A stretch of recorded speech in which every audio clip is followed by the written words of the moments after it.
Welcome. In front of me is Gateway GWNR71517 laptop, and in this video I will show you how to create and remove user accounts on this device. So begin by opening the Start menu, then go to the Settings, then select the Accounts section on the list, then select Other Users, and then click Add Account to add another user's account. Now, if you want to proceed by adding an account using this user's Microsoft account, all you have to do is enter their email or phone number, then enter their password, then create a PIN code for them, and you will be done. But if you want to create an account locally, select I don't have this person sign-in information.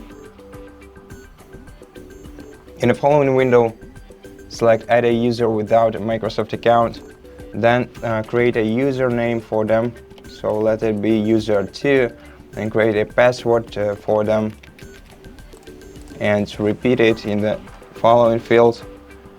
Then choose some security questions for the situation if this person loses access to their account and forgets their password. In such case, you'll be able to answer one of the security questions in order to recover the access to their account. Now, write down your answers.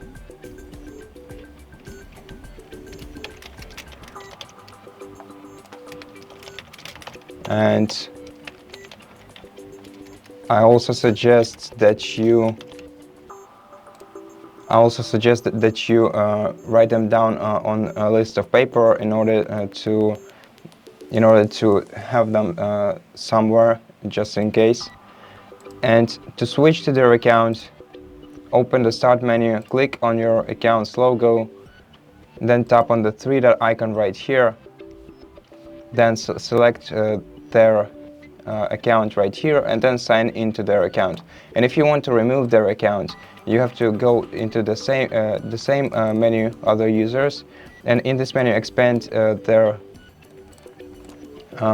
account by clicking on it and select Remove in order to remove the account. Now make sure that you signed out of their account before doing that, because if you didn't sign out of their account, you won't be able to do this unless you sign out of it on this PC. And once you're ready, click Delete Account and Data, and after that this user will be deleted. And that's basically it. Thank you for watching this video. If you liked it, consider subscribing to our channel, leave us a like and a comment below, and I'll see you in the next one.